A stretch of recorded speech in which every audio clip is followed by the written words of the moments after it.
सभी व्यूअर्स को नमस्कार। मैं चैतन्य आपका स्वागत करता हूं सनशाइन कॉइन कलेक्शन में।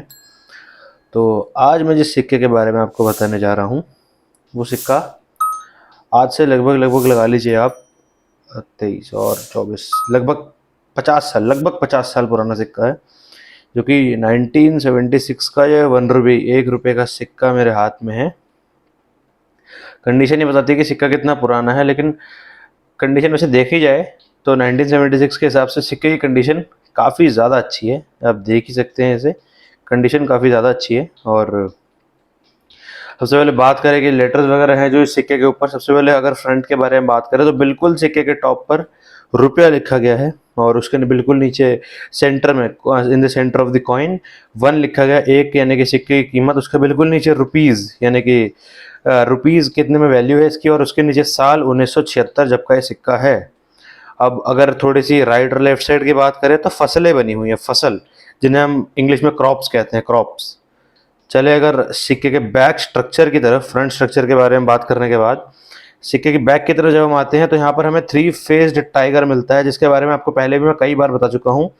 इनमें जो 2 टाइगर होते हैं वो टुथलेस होते हैं, और 1 टाइगर जो इसमें जो सेंटर वाला टाइगर होता है वो टुथेड होता है। मैं आपको कई बार इसी बता चुका हूँ।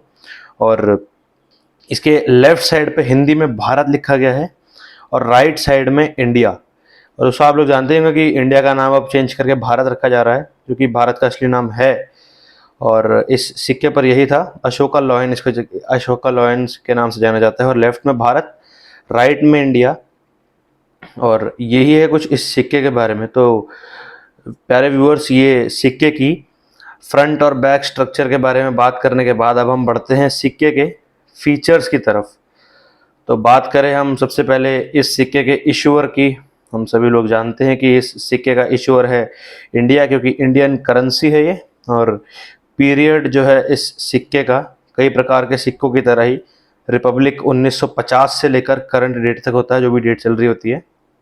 और अगर इस सिक्के की हम बात करें दोस्तों, आपको पहले बता दूं ये कोई कॉमेमोरेटिव कॉइन नहीं है, ये स्टैंडर्ड सर्कुलेटिंग कॉइन है। सर्कुलेटिंग कॉइन और कॉमेमोरेटिव कॉइन में अंतर होता है दोस्तों।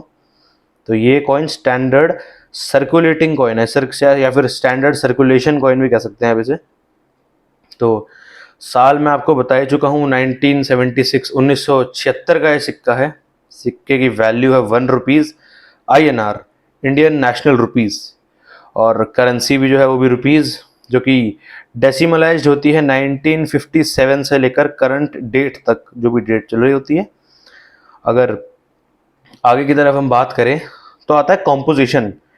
कॉम्पोजिशन का मतलब होता है कि सिक्के को बनाने में किस किस चीज़ का प्रयोग किया गया है, या किस किस चीज़ को यूज़ करके सिक्का बनाया गया है। इस सिक्के को बनाने में कॉपर निकल लिया गया है यूज़ में, जिसमें कॉपर की जो मात्रा रही थी वो 75 यानी कि 75% कॉपर की मात्रा थी। और हमारी बची हुई मात्रा 25% जो थी वो हम अब जाने गए होंगे निकल की थी, क्योंकि कॉपर निकल का सिक्का है। और आगे की तरफ अगर हम बात करें तो सिक्के का जो वेट है, या हम भार कहते हैं जिसे, वो है 8 ग्राम्स। 8 ग्राम इस सिक्के का वज़न है। और डायमीटर की अगर हम बात करें तो इस सिक्के का जो डायमीटर है वो है 28 mm, 28 मिलीमीटर इस सिक्के का डायमीटर है। और बढ़े अगर सिक्के की मोटाई की तरफ, तो ये सिक्के की मोटाई है, सिक्के की जो मोटाई है वो है 2 mm, 2 मिलीमीटर सिक्के की मोटाई है दोस्तों। और टेक्निक के बारे में बात करें, जो टेक्निक यूज़ करी गई है सिक्के को बनाने में, वो भी कई प्रकार के सिक्कों की तरह ही सेम मिल्ड टेक्निक है, जो कि अन्य प्रकार के सिक्कों को बनाने में भी यूज़ करी जाती है। और ओरिएंटेशन की अगर हम बात करें तो ओरिएंटेशन है इसकी मेडल अलाइनमेंट। अब में कुछ लोग कंफ्यूज हो जाएंगे मेटल और मेडल अलाइनमेंट में। सिक्कों में जो यूज़ होता है उसे मेडल अलाइनमेंट कहा जाता है। सिक्कों की ओरिएंटेशन में शेप आप जान ही चुके हैं, देख ही सकते हैं आप। शेप है सिक्के की राउंड, इट्स अ माफ़ कीजिएगा, इट्स अ सर्कुलर कॉइन, गोल सिक्का है ये। और इसकी जो एज है वो सिक्योरिटी एज है। अच्छा, मैं आपको पहचान करने का तरीका कई बार बता चुका हूँ कि एज किस तरह से, किस प्रकार आपको पहचान करनी है। ये देखिए, इस सिक्के की जो एज है वो सिक्योरिटी एज है। मैं आपको बता चुका हूँ ना, ये यहाँ पे जो ताले ताले से होते हैं इस तरह से, या फिर इन्हें सिक्योरिटी एजेस कहते हैं। ये छोटे छोटे ब्रांचेस बने हुए हैं, इन्हें सिक्योरिटी एज कहते हैं। तो ये तो बात हो गई इस सिक्के के स्ट्रक्चर के बारे में, फ्रंट और बैक स्ट्रक्चर के बारे में, सिक्के के फीचर्स के बारे में। अब हम बढ़ेंगे सिक्का कॉस्ट किस किस प्रकार की मिंट से मिंट हुआ है और क्या क्या उस सिक्के की कीमत है उन मिंट्स के लिए। तो सबसे पहले बढ़ते हैं हम सिक्के के मिंट्स की तरफ। तो 1976 का ये 1 रुपये का सिक्का 2 प्रकार की मिंटों से मिंट हुआ है, जिसमें पहली मिंट है हमारी बॉम्बे मिंट, जिसे मुंबई मिंट भी कह सकते हैं आप, और दूसरी मिंट है हमारी कोलकाता मिंट, जिसे पहले कलकत्ता कहा जाता था। तो 2 प्रकार की मिंटों से ये सिक्का मिंट हुआ है। सबसे पहले बात करेंगे हम इस सिक्के की फाइन कंडीशन के अंदर। फाइन कंडीशन के अंदर ये सिक्का जो है बॉम्बे मिंट का, उसकी कीमत फाइन कंडीशन के अंदर है 3 रुपये, यानी कि 3 रुपीज़। और अगर वेरी फाइन कंडीशन में बात करें इस सिक्के की, बॉम्बे मिंट से मिंट हुए इस सिक्के की, तो इस सिक्के की कीमत है 5 रुपये वेरी फाइन कंडीशन में। अगर एक्सट्रीमली फाइन कंडीशन की अगर हम बात करते हैं बॉम्बे मिंट के सिक्के के लिए, तो इस सिक्के की कीमत होती है 10 रुपये, 10 रुपीज़।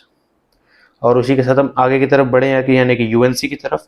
तो यूएनसी में जो इस सिक्के की कीमत होती है वो होती है 25 रुपीज़, यानी कि 25 रुपये इस सिक्के की कीमत होती है यूएनसी के अंदर बॉम्बे मिंट से मिंट हुए सिक्के की। और रेयरिटी रहती है इसकी कॉमन कैटेगरी। अगर हम बढ़े आगे की तरफ यानी कि कोलकाता मिंट की तरफ, तो कोलकाता मिंट से भी फाइन कंडीशन के अंदर इस सिक्के की कीमत जो है वो है 3 रुपये।